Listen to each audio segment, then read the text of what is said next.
Welcome to T Street Zoo's Artist Corner interviews. Today we are here with Casey and Aloro, our T Street Zoo band leader and foundation founder, bassist, guitarist, soon-to-be producer, and now singer slash songwriter. There we go. My name is Casey and Aloro, and this is Anger is My Friend.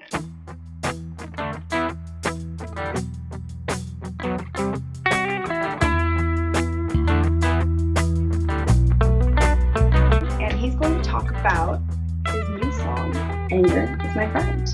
So tell me a little bit about the origins of this song. Okay,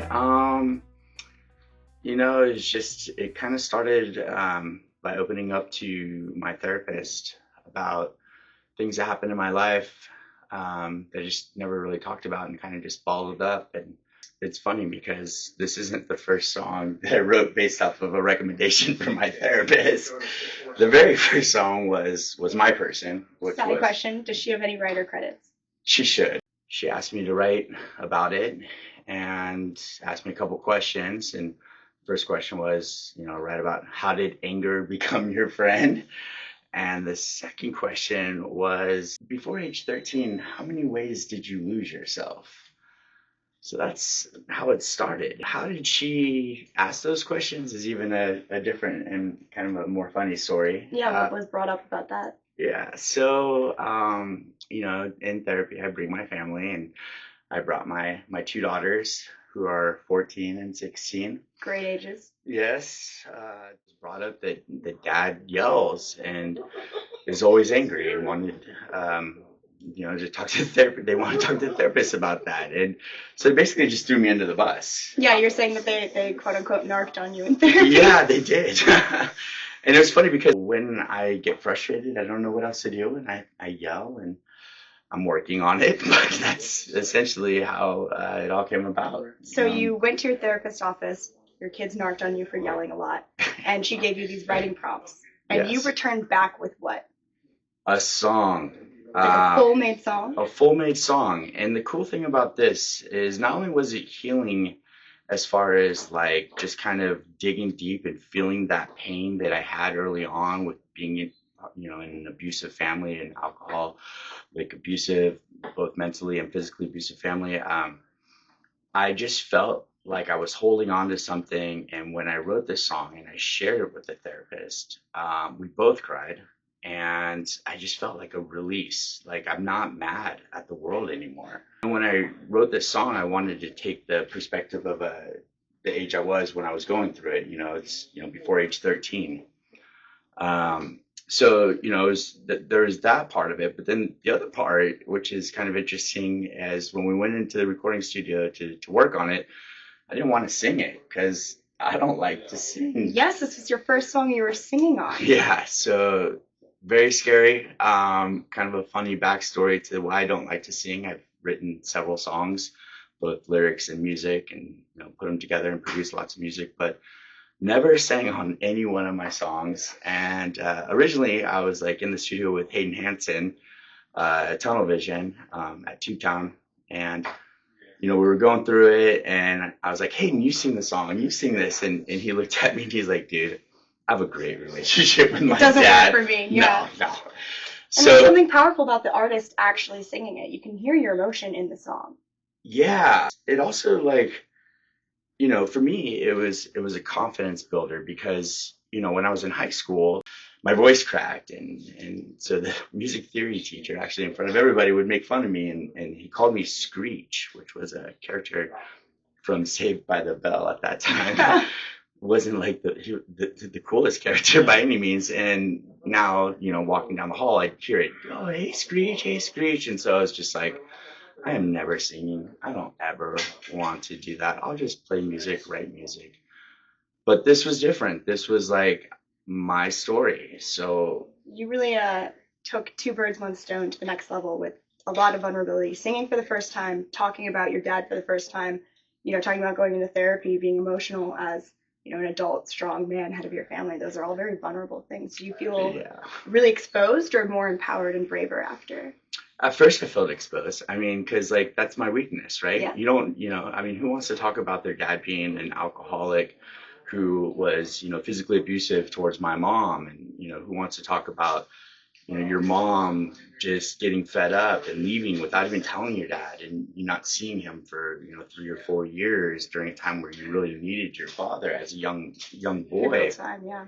I had to become a man and be the man of the house. And that's, I was only 11 years old.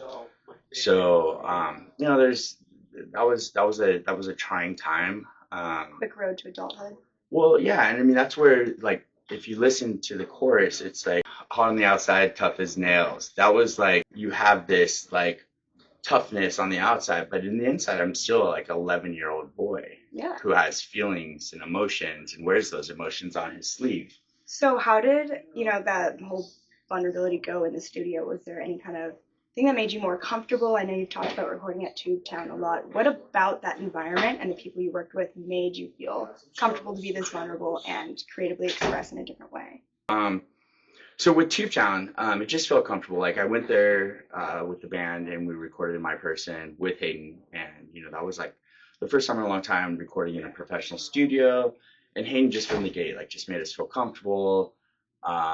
Came up with some ideas that we didn't think about. It was just a great collaborative effort. And so when I wrote this song, I was like, I gotta go back to Hayden. Yeah. And this was a song kind of that I pretty much led the way. I charged it. So were there any challenges or kind of unexpected surprises in the studio from, what you originally came in with to what you ended up with? Well, it's kind of funny because I always go into the studio with Hayden unprepared. So that's always a surprise. I had some chords again. I had, verse, chorus, bridge, and I had some lyrics. But I had also an idea of how I wanted this song to sound rhythmically. And what I mean by that is, like, ordinarily, we'd have Russ come in and do the drums.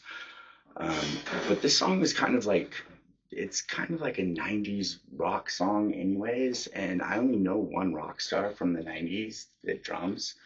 So that was the surprise, is that, I was able to get my buddy Chad to come on and lay the tracks for that, which gave it a totally different sound than I expected. His classic calm work that he does, and just making that song sound so full. Yeah, that iconic Chad Gracie kind of touch. Yeah. For sure. You can hear it too. So that was definitely the biggest surprise, that he's just like, yeah, I'll come, I'll do it. Yeah, no problem. Like, didn't charge me, just wanted to come and help out. And I think for him too, it was a good thing, because we're all we all get angry. Yeah. So why not, like, go out and make a song about it and feel better afterwards? Right. I was thinking too, like, Chad Gracie, he is great with the toms, right? In addition to just being a good drummer. Kaylin, our fiddle player, I say that her biggest strength is music theory. All of you guys have a lot of talent in music, but I think your strength too is being able to be super raw and vulnerable, and then allowing yourself to capture that in a witty and catchy way, which is what I would say your additional expertise is. Would you kind of agree with that? Yeah, I mean, like, I've always had this, like, kind of creative side where, it's kind of like you, Zoe, just always thinking a little bit further outside the box. I mean, my story is not much different than a lot of other people's stories. And my hopes is to show people, like, it doesn't matter where you come from. It doesn't matter what you've been through. What matters is what's in your mind and how you can adapt and change. And, I think one of my biggest strengths is to be willing to change. Like, change is good. I was changing so much. We moved up to Oregon from LA as a kid. Then, my parents, weren't getting along. And then my mom left without, telling my dad, and I moved again. And so there's always change going on. So I just had to learn how to adapt and just realize that, change isn't bad. I think that's important, because a lot of people get caught and stuck in what is comfortable. Yeah. And speaking of change, you started off as a guitarist. Now you're our band bassist, and now you're singing. What made you decide to sing finally? Was it the song? Was it, that there's a bunch of changes in band where you had to sing? Was it was just so personal to you? Why now? once again, change, man. It just so happened that, with our band, our lead singer has moved up to Northern California, and so he sings all of our songs, and including, my person, which I wrote. Which now has 100,000 streams. Mm-hmm. Yeah, hasn't been a year. That's so cool. First release. Yeah, literally, like that's just mind-boggling. Yeah, like I don't know. I just finally just overcome that fear, and actually now, since people have heard it, especially people close to me that know me, and said that I like sounded good, I was like, fuck, really? I didn't believe them.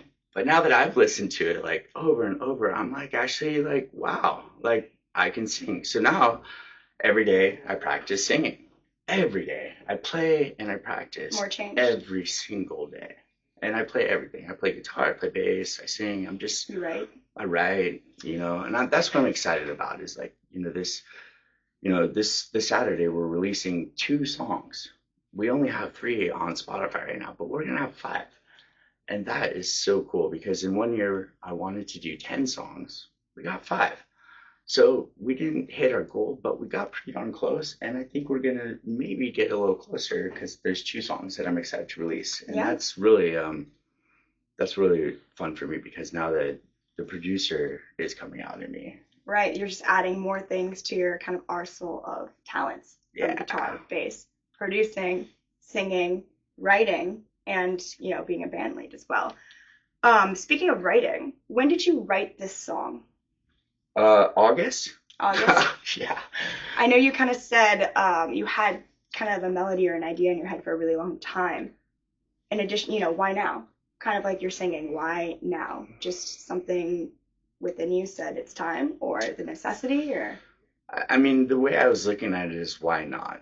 One of the things that inspired me, honestly, with singing was listening to my daughters, both of them, in their bedrooms, singing their brains out for the last several years. And like they were horrible at first, but I never said anything. I just let them sing, let them sing. Now they're both like really good singers. And so I was like, if I just try, I just might be able to do it too. And absolutely.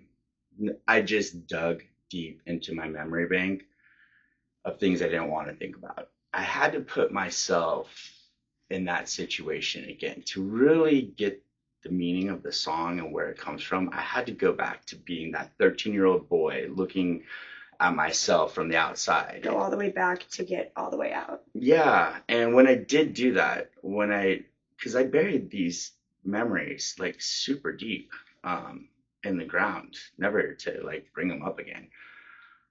But I had to go back down there to feel that pain because that is what the song is about. And if I didn't go and actually do that, I don't think it would have come out as like meaningful.